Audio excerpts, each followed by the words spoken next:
on to our next story. Our next story could be a little different. But this one going to be told to you by Emily Spencer. And Emily is a professional musician, college professor, an autism mom, an avid storyteller, as you'll find out in a moment, a voracious reader of books, and an Indian food lover, which I have in common with her. No doubt about it. She lives here in Prescott with her husband and 5 kids. And in her spare time, when she's not answering my never-ending emails and queries, she shares her stories with us. So, Emily, please come.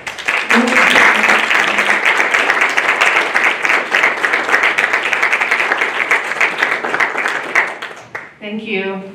This is my first time doing this here in Prescott. Actually, I've given many talks, but not storytelling, so this is fun for me. When Stephen was talking about what is truth and how from one person's perspective is their truth, and another person might tell the same story from their perspective, and that might be a totally different story, even if you're talking about the same thing. And that made me think about my son, one of my 3 sons, who this story is about. And it made me wonder what his version of this story would be. So I'm going to tuck that away and ask him someday. Maybe when he's an adult, we'll have that conversation. Anyway, that son is 18 now, but I'm going to take you back 13 years to when he was 5. And 13 years ago, when he was 5, we were poor as church mice. My husband was still in his residency training. I was in my master's degree. And for some reason, we decided it was a great idea for us to both be in training with 3 babies. And I had just had my 4th baby. We chose not to put our family on hold. And so it did mean I stretched my master's program out. But that's what we did. And because we were poor students, we couldn't ever go do anything for spring break. And so we were home for spring break this year, and we couldn't really go anywhere. We couldn't do anything. And so my brother flew out from Phoenix, actually. We lived in Iowa. And he flew to Iowa to hang out with us for spring break, and we were trying to think of things to do. And we decided, wholesome, fun, cheap family activity was going to be to fly kites. We'd take the kids to fly kites. That's just one of those quaint little kid things that every child should experience, right? Right, okay. So we went to this field next to the elementary school, and we had our kites. And my youngest, my first daughter, I knew there would be some payoff for having 3 boys in a row. I finally got my daughter, and I was sitting off to the side, nursing this newborn baby, and just taking in the scene of my family and watching them fly kites with their dad and uncle. And then my eyes drifted across the field, and this one son was separated from the group. And I felt this motherly heartbreak as I watched him separate from the group, not participating, not engaged, not flying a kite. And his head was down like this, and he was kind of wandering around like this, kind of meandering in a way that to me seemed nonsensical and without meaning, and it broke my heart because it seemed to me this is a metaphor for this son who had just received an autism diagnosis the year before. Not even the year before, it was December, and this was now March. So a pretty fresh diagnosis. And everyone mostly has heard of autism spectrum disorder, at least. But back then, not everyone knew what it was, and we certainly didn't. And being in school, we didn't know what that meant. Where would we go, and what resources does he need, and how much would they cost, and what would insurance cover, and how are we going to fit this into our already overextended lives? And so we were still processing all of that. And I'm sitting on the sidelines and just feeling really sad as I watch my son on the spectrum not partaking in this meaningful family activity. And I felt just heartbroken. Like I said a minute ago, I thought, is this a metaphor? That he'll just always be sidelined and he can't participate and can't do anything that seems meaningful to the people around him. And as I was lost in these thoughts, he suddenly looked up and he looked right at me with determination. And he started walking briskly towards me and then broke into a run. And he started charging towards me, and I noticed as he got closer, he had his fist wrapped around a little cluster of field flowers. And he ran up to me and he wanted me to put him behind my ear. And I realized as I was holding my infant and having this interaction with my newly diagnosed autistic son, that the reason he couldn't participate meaningfully in kites was because he had another mission that was full of meaning, and that was that he wanted his mom to have flowers. Now I'm going to have you jump forward with me 10 years, and that 5-year-old is now 15. And we start to see other behaviors that have emerged, and this leads to the discovery of a comorbid diagnosis of obsessive-compulsive disorder. He also has another diagnosis of ADHD. So what does autism combined with OCD look like in a 15-year-old boy, especially when it's new and we don't know, we're figuring that out. It's a whole new terrain to discover. But some of the behaviors that gave us clues and indications were, stereotypically, of course, everyone's situation is their own, but stereotypically, autism already brings with it some rigidities and difficulty with transitions and new situations and navigating people and social situations and these kinds of things. Add OCD to that. And he was struggling enormously with things that we take for granted. Anything that was new or different or a change or a transition to navigate was really extraordinarily difficult for him. Like, if I had to put a new bottle of shampoo in the shower, that looks different. What is this in my shower? I go pick up the medication. The pharmacy is so kind to get me the drug at the lowest price they can, which means this month it's rectangular instead of ovular. And it's a different color. Mom, this is different. This doesn't look right. This is not the same. It might be that he has to sit in this chair at the dinner table. I will not sit in any other chair. I sit in this chair in our van. I can't sit in any other chair. It means certain outfits. He has a very narrow wardrobe that's comfortable and safe, and I wear this outfit and this outfit. Things like this, that we don't think anything of what outfit we're going to put on, compared to this process he has to go through. Doors. He had a thing with doors for a while where certain doors he could not go through. Or he'd have to take certain routes, even in our own house. The instinctive thing is to beeline the most efficient route. I'm going to go from the kitchen just to the stairs and up to my bed. No, he had to go the long way for some reason. And there at the front door, he had a little ritual. We don't know what he was saying or muttering, but he had this little chant he had to perform, and he had to knock a certain number of times, and he really had to gear himself up to walk through the door. Even if it was a safe, familiar place like Grandma and Grandpa's house, or our house. So I told him, I've taken you 10 years forward, right? It's spring break again. We're still in a situation where we can't go do something fun and fancy and extravagant. So we just go up to Flagstaff.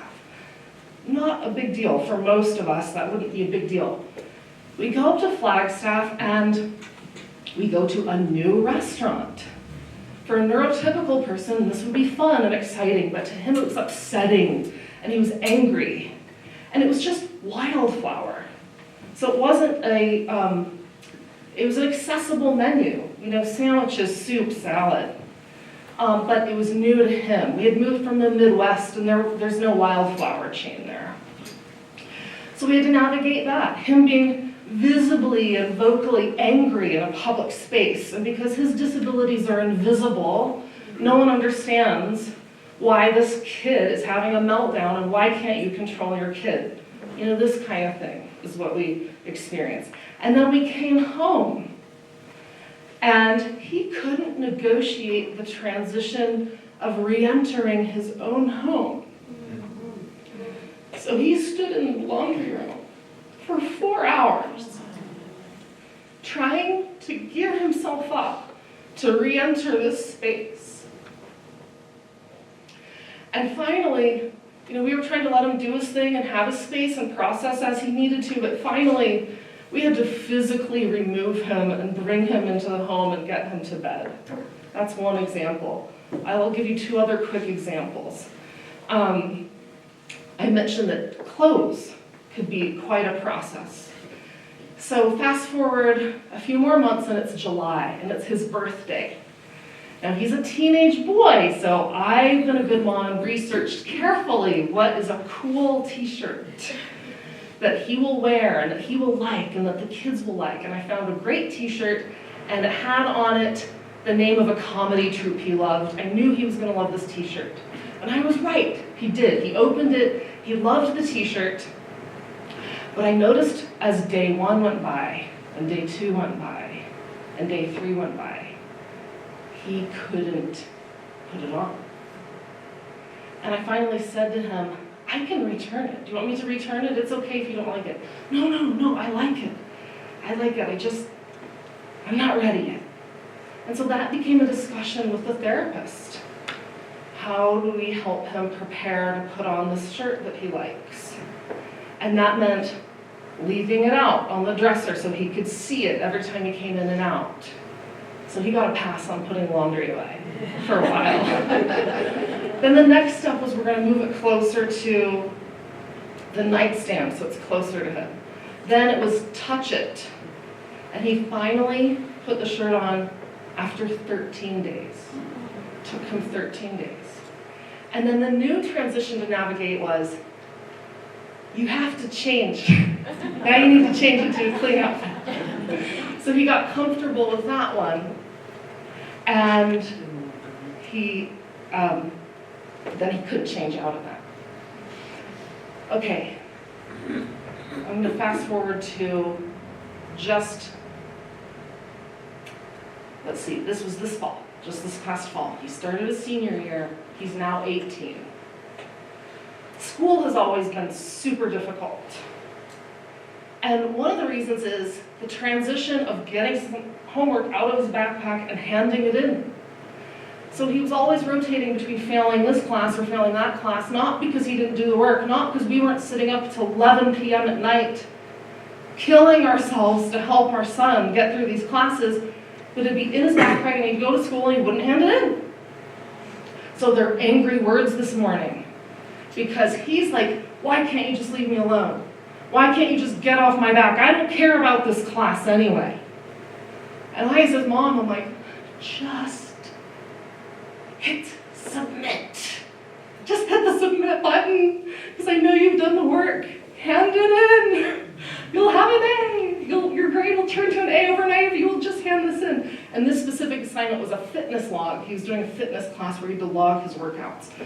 So we have this angry exchange, and I understand the battle he's experiencing. He wants to be an adult. He wants to be independent. He resents that he's not independent, but he is, and I'm trying to help him, and he doesn't want my help, but he knows he needs, you can understand this back and forth. And I drive away with this white-knuckled grip, and I'm thinking as I back out of the driveway, family is the most wonderful, and where there's the most love, but it's also the most excruciating and the most painful. And I ran my errand and I came back and I was having a full circle moment, again, like all those years ago in the field. Is my son going to be able to participate in life and function like a normal person. And I pull in the driveway and he's running on the elliptical, huffing and puffing. And I get out of the car and he says, "Mom, I bought you flowers." And he bought them with his own money, which I know I'm short on time, so I left out the story about how he had to learn to spend his own money. That was a whole other obstacle to navigate. So it was meaningful that he bought them and used his own money, went through that transition of going to a store, interacting with a stranger, dealing with a self-checkout that was unfamiliar and scary to him. So to summarize, and I printed a copy of those flowers just to show you quick, because they look a lot like those field flowers from so long ago. It was a little bouquet of daisies. I think those are daisies, or those daisies? And the field flowers look just like that, except maybe a little smaller and scragglier. So my takeaways. This son teaches me a lot, and that could be a whole nother discussion of all that I've learned from him. But my two takeaways from just this little montage I've taken you through are that when you have disabilities, it kind of pushes you under a microscope and everything's amplified and more intense and more obvious and under everyone's scrutiny. But I think Jacob is all of us in a way. Because we all feel scared when something's unfamiliar. We all feel uneasy when it's new and we're not sure. And the other thing is, he's taught me that life is all about broadening perspectives and being flexible in our expectations and looking for meaning in the things that are hard. Thank you.